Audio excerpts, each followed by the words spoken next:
What's up, everybody, and welcome to ITG Daily, the show that brings you the hottest in gaming news. I'm Drew Bosley. You can find me on Twitter at ArtisticGamer28, and that's the one, the only, is Scott Savage, fighting in the world of Halo right now. Scotty, what's happening? You can also find him on Tuss Savage over on Twitter, Scotty. What's going on, buddy? Oh, I am lost in the Halo. My eyes are hurting. It's been a long day, but I got a couple more long days in front of me. Dude, this was good. Last night I go on my friends list and everybody's just Halo Infinite, Halo Infinite, Halo Infinite, Halo Infinite. I'm like, this is cool. I'm like, I'm done. There was something interesting that I saw so far in Halo. Every achievement that I unlock is very early game, but it says that like 2% of people have unlocked it so far. So I'm wondering if nobody's jumping on the campaign. That's a surprise to me. It is a surprise, and everybody should be joining us live, just like Northern Nerdcast, over at twitch.tv/theofficialitg, where he notes that was the weakest introduction to Scott ever. So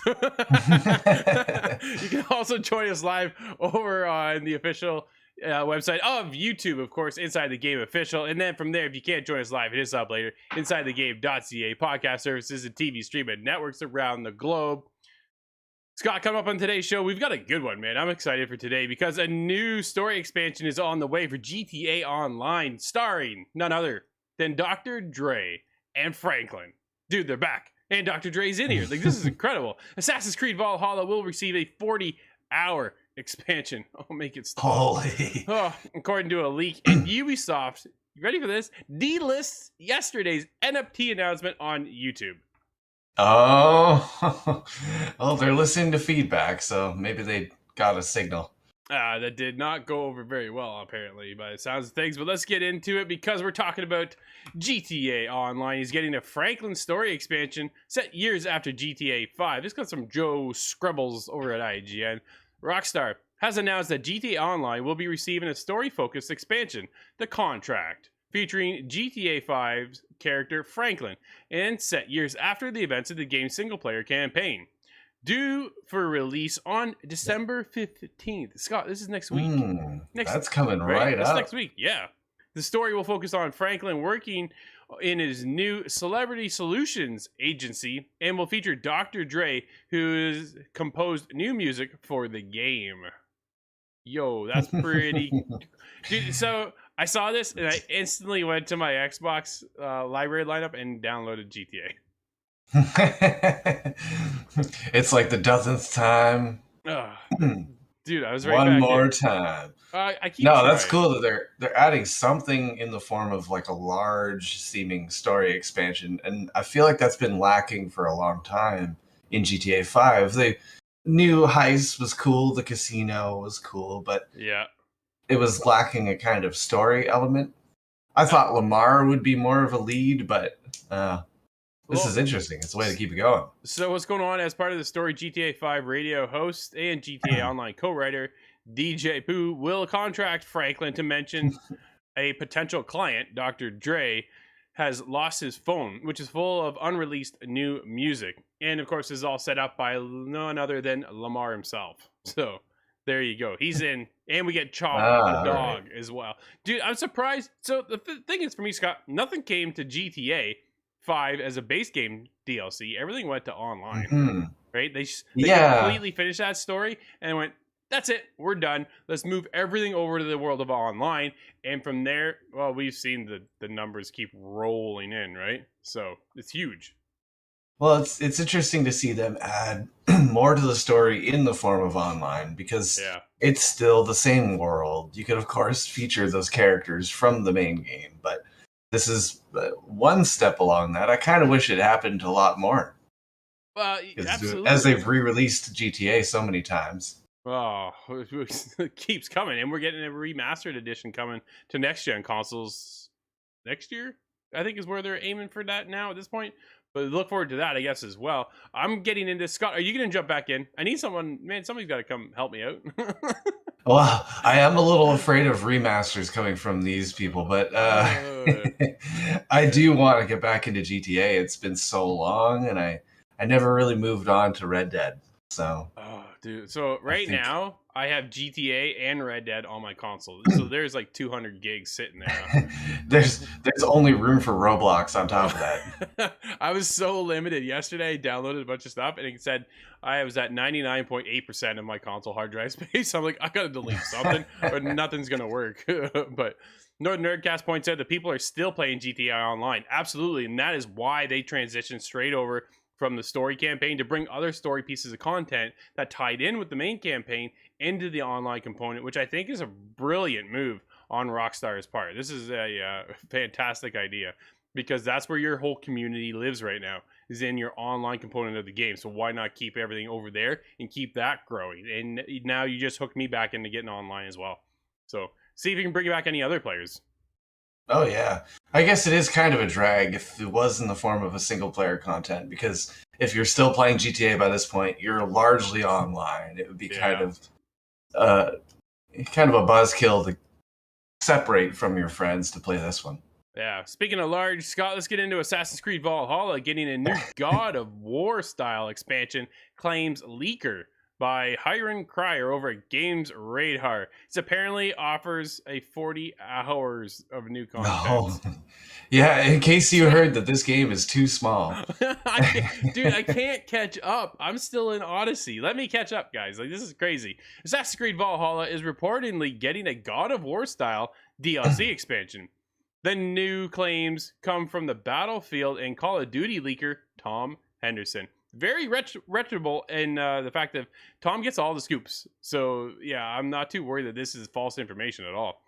Who this time is turning his attention to Ubisoft's huge Viking RPG. Henderson claims that a huge expansion is in development for Assassin's Creed Valhalla, with a reveal possibly coming tonight at the Game Awards, where we will be live as well, myself, Scott, and Steve. So make sure you swing by, check us out, 8 o'clock Eastern. We will be live. Hang out with us as we stream along with the Game Awards and see who wins, what big announcements, and are we getting this at all? Additionally, Scott, Henderson claims that the forthcoming expansion for Assassin's Creed Valhalla will offer at least 40 hours of new gameplay for users.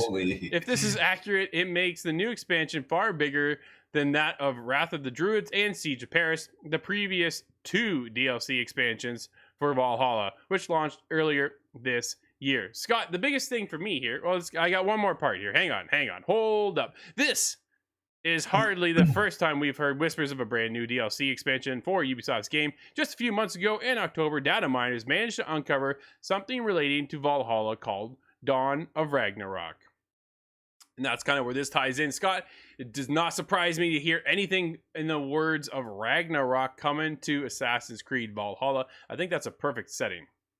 Yeah, it does match. Now, I'm curious because, well, Ivor has such a world-renowned, mythos about being so stealthy. I wonder if God of War indeed means that you will channel some form of Kratos, and you get his you blow the hunting horn, and then you turn all Kratos. I could like it. Absolutely. So the biggest thing for me is they've stated that they're working on Valhalla for another year yet of content coming. So their plan is to keep this game alive until we can get to Assassin's Creed Infinity, right? And that's what they're working towards. So keep that community rolling, keep it growing, and expand it, but yet keep the content grounded in the world of the Viking time period by the sounds of things, with Ragnarok coming along as well. And then from there, we'll get into whatever Infinity turns out to be their next online service game, right? That's maybe the next update will be a segue into Infinity where Aiden Pierce pulls you out of the Animus. Maybe. I don't know. I am excited, but like I said, dude, I'm trying to catch up right now, and being just about at the 50-hour mark of Odyssey, I'm still thinking up hours and hours away. Maybe you're like a few hours after seeing the title screen. The map has just opened up. Yeah, so it just keeps getting bigger. Another 40 hours. I know people who spent almost 200 hours already in Valhalla. And you're going to give them another 40, which is great, I guess, if that's what you're into. And that's, but man, it's hard to complain, but at the same time, it's like, holy, that's service, big. Man. That's service, right? That is, yeah, absolutely. It reminds me of the Witcher DLC, right? When you're getting into 20 hours worth of DLC over there with their two expansions and then more. So it's well, cool to in see. my opinion, this is an example of games as a service gone well. Yes. Well, absolutely. But this is what they're working towards, right? With that Infinity, the next edition of Assassin's Creed. And if we go to this open world online games of service, like they got to be paying attention to a lot of people of who's doing it right and who's doing it wrong. And I think I'm definitely curious and somewhat nervous, Scott, to see one of our beloved franchises that we followed for so long. When did Assassin's Creed 1 come out? In like PS3, right? I want to say Oh PS3, yeah, 360 era. So that's 2004, 2006, I think. I've played them all. I haven't finished them all. That's why I'm now back in the world of Odyssey, because I am this close to finishing them all. But at the same time, but when you follow this for so long, you want to see where they can push the game. Where will it move forward? How will it keep us invested in Assassin's Creed? So we'll see. But here's everybody get another 40 hours. We'll see if we see any content tonight at the Game Awards. But let's keep going with Ubisoft, because Ubisoft delists its NFT announcement as YouTube dislikes top 22,000 thumbs down. Yeah, this comes from Chris Scully over at BGC.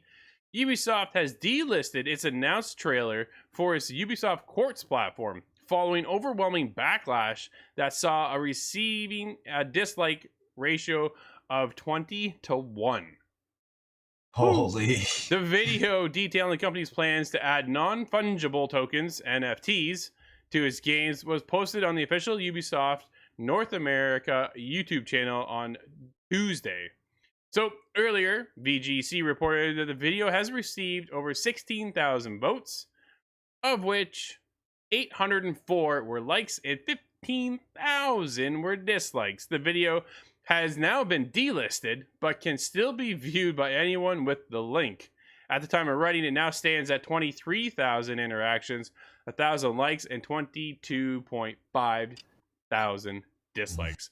Scott, I think that has a lot to say right there, that people are not impressed, especially when it comes to fans of Ghost Recon, because that's where it was headed, right? It was going to PC, Ghost Recon, Breakpoint, and you're getting NFTs. And the whole NFT thing is just, I know some people are on the side of it, Scott, and right now I don't see it being a good thing. There's nothing wrong with curiosity. I certainly am curious to see how that would work out, and I could have an open mind to some sort of additive, but it just doesn't make sense to me. And I think the numbers here speak for themselves. The tribe has spoken. Well, that's just it, right? Absolutely. Ubisoft said digits are a new way to experience cosmetic items, combining the fun of playing with AAA quality assets and the thrill of owning NFTs that represent unique collectible pieces of Ubisoft game worlds. Now, these digits, Scott, can be sold, traded, and purchased. Yeah, but I think that's where they begin and end. I was thinking about this yesterday more, and I was talking to my brother about it, and I said, well, these are like amiibos, but not useful. Well, I own a number. Like, that's what gets to me, man. Like, I just own a number, and I don't care to own a number. I really don't. If I spent $5 on one and it was unique, crafted for me, and then I get to wear that in the game, so I'm now bearing the crest of the Savage family on my mask, that would be something. At least I could point to it and go, well, that's new. Yeah, I don't know. This whole NFT thing, I think, might just blow over, but I know a lot of people are betting on the NFTs. And I was listening to a couple of people yesterday speak on this, that companies will invest early to see if they can get ahead of the game, and if it takes off, it takes off, and if it doesn't, they'll just bail out. But as they just delisted their own video, I don't think that's a sign of it going well. No, yeah, they're readdressing that one at the boardroom. Absolutely. Let's move on to 343, because they have a quick resume issue going on right now. Don't use quick resume when playing Halo Infinite for now, warns 343 Industries. The community director at 343 Industries has warned against using the Xbox Series X and S quick resume feature in Halo Infinite. This comes from Dom over at VG247. Quick resume is great when it works. Booting up your console to carry on where you left off in a series of games is a far cry, shout out Ubisoft, from having to find a place to save your game after all. Dude, I use this feature all the time and it is fantastic. I really wish PlayStation had it because I never shut off Odyssey. Not once I shut it off. I just go from one game and I bounce back into that one. Where I find quick resume doesn't work. No, that's very valuable because it's not spending that time loading up an entire continent. Yeah, exactly.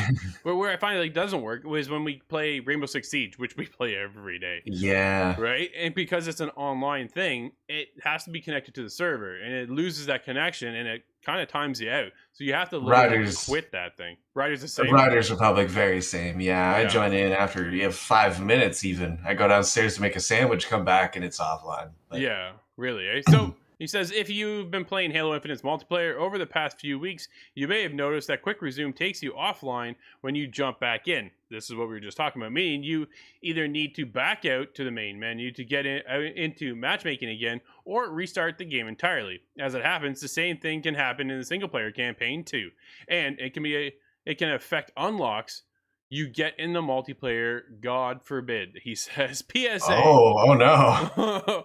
When playing Halo Infinite campaign, you will come across armor lockers that contain cosmetics for your multiplayer Spartan. Comes from Brian Jared, community director over at 343 Industries in a tweet. He says, quote, if you are offline or disconnected from the services, which can occur after quick resume, the cosmetics won't show up in your multiplayer inventory, end quote. So be mindful of the quick resume. As of right now, do not use it. Scott, I have some sad news as I had an early build of the game for our review, myself and Steve, and none of my progress carried over into the game whatsoever. Oh, you didn't get to keep any of the skins even, eh? Nothing, which is not a little inside baseball here. This is not normal. Like, this was a complete first of how they did this review. So, I know, it was a bit of a unique thing, but it was kind of disappointing to see that I beat the game, dude, but I didn't pop one achievement whatsoever. Like, nothing. What they should have done, in my opinion, is give you your own Spartan armor, or even better, since you finished the game, if you could have an elite model. Ooh. Now, I know that's not on the market right now, but an elite model, how else would you show that you beat the game better? With an NFT, Scott. You just need that tag up there. That's what... Dude, let's jump into the world of Steam because Myth of Empires removed from Steam following stolen source code allegations. Team behind Survival Evolved filed a DMCA to take down a request accusing devs of copyright infringement. Ouch. This comes from Daniela Pardis over at gamesindustry.biz. Sandbox strategy titled Myth of Empires has been temporarily taken down from the Steam store following allegations that the game is built from source code belonging to another developer. Dude, that is not cool. You cannot do that. No, and this game looks awesome. Like, I really wanted to get into this one. It's an MMO, and it looked... I'm not an MMO player. This one had me. I wanted to get into it. We'll see if we ever get into it now. As reported by PC Gamer, Studio Wildcard and Snail Games, developer and publisher of Ark Survival Evolved, filed a DMCA takedown to have the title removed, claiming that their source code was used in Myth of Empires. According to the document, Myth of Empires studio Angela Games was founded by at least one former employee of Wildcard parent studio Snail Games in China, who will have had access to Ark's source code during their time at the latter. When Myth of Empires released in 2021, Studio Wildcard became understandably concerned by many similarities between the two titles. Developers at the studio then examined the Myth of Empires executable and claimed to have found hundreds of class, variable, and function names that match Ark's code. What are you doing? Yeah, they didn't even translate it, mess it up a bit so the teacher doesn't know you copied it. Oh, I'm the first thing that comes to mind here is the question of why. Yeah. I know Ark is a functioning game now, but it took many years of work to make it get there, and I wouldn't be borrowing from them necessarily. If the graphic has any sort of issues, then that graphics is going to be a dead giveaway. Because that was one of the most known things about Ark, was the really weird polygons going on. Man, that game. Myth of Empires looked incredible. It's got this medieval time period setting, and you go out and set to create your own world. Dude, Scott, this thing looked like it looks sick. I really wanted to play. So, second question that comes up, is the gameplay borrowed? Are you doping up giant Russian bears with narco berries to make friends? Because that's what Ark's about. Yeah, it is. Yeah, no, it definitely is. It's funny because I've been watching some of the people stream the game, and it looks fun. Dude, this game looks really cool. And to have it come down to the fact that they stole code, yeah, they deserve to get that game taken down and removed, because that is not cool whatsoever. Make your own game. Don't copy somebody else's stuff. It's one thing to use similar assets in a sense, or game modes, a la Splitgate, I'm going to say. Right? But that worked. That's their own game. They created that. Whether you think it's a Halo ripoff or not, they took Halo, they took Portal, they meshed them together, created their own game. They didn't take Halo code, they didn't take Portal code and implement it into their game, right? That's the difference. And Splitgate is awesome. It works really well. That game is a blast. But it has me thinking of Halo. Even though Halo takes a little bit of a Far Cry approach in the way the map's laid out, yes, it does. The FOBs to take over and make them yours. It is interestingly enough not like Far Cry. So they found a way to put a spin on that idea. It's okay when you take little ideas. If a Halo Battle Royale comes out, that's okay in my opinion. Coming out. You can't just rip off Fortnite and do it. It's one thing to, use similar game modes or ideas and work off of those ideas and then translate them into your own. But to actually use source code from other games, and that doesn't fly whatsoever. You got to make your own game. So unfortunately, as cool as this game looks, take it down, Steam, because it doesn't belong there if they didn't make it themselves. That's my stance on it. Scott, we have a few minutes left, dude. Not too much, though, so why don't we get into it? What games are coming out for today? We have Loop Hero on the Switch. We have Monster Rancher 1 and 2 DX. That's cool. On Switch, PC, and iOS. I really miss Monster Rancher. That was a good time. Really? You played that, dude? I've never played it. There is one on Game Boy Advance that was awesome. Hundreds of hours. Really? What do you do in it, Scott? Give me the lowdown. It's a lot like Pokemon. So you can... Oh, no wonder you like it. Put in a code into a machine that gives you a creature, and then you grow that creature through the ages. You can breed them, and then you retire them, but you bring them to tournaments and such the whole way through. It's a lot of fun, but it is quite similar to Digimon, Pokemon, one of those. Doraemon. Now, there is also, lastly, Witchwood, and that is on the PlayStation 4, 5, the Xbox One, XS, PC, and the Switch. Scott, before we go today to wrap things up, any predictions for tonight's Game Awards? Who's taking Game of the Year? Oh, taking Game of the Year, that's a tough one, man. I want to see Metroid do it, but it's hard to say. It's really hard to say. I'm thinking of what kind of trailers they're going to reveal, and I know I've heard one rumor, but I'm hoping we'll be able to report on that tomorrow. Tomorrow's already lined up for a good show. I absolutely can't wait for tomorrow's show. But as of right now, if I had to predict, so I'm caught between Ratchet & Clank and Deathloop. I think it's kind of where I stand. Returnal's in there, which is fantastic. Resident Evil Village, just not my kind of thing, obviously. But for me, I'm predicting right now, Scott, I'm going to say it's Deathloop. I really think Deathloop's going to take it. Okay. Yeah. I know we did our predictions, and I don't know if I just contradicted myself, but we'll find out. But everybody, this has been ITG Daily, the show that brings you the hottest in gaming news. You can always join us live over on twitch.tv/theofficialitg, as well as YouTube at Inside the Game Official. But if you can't join us live, hit us up later. InsideTheGame.ca, podcast services, and TV streaming networks around the globe. I'm Drew, that's Scott, and we'll see everybody tomorrow after the Game Awards, or hit us up at Game Awards tonight. See everybody tomorrow inside the game.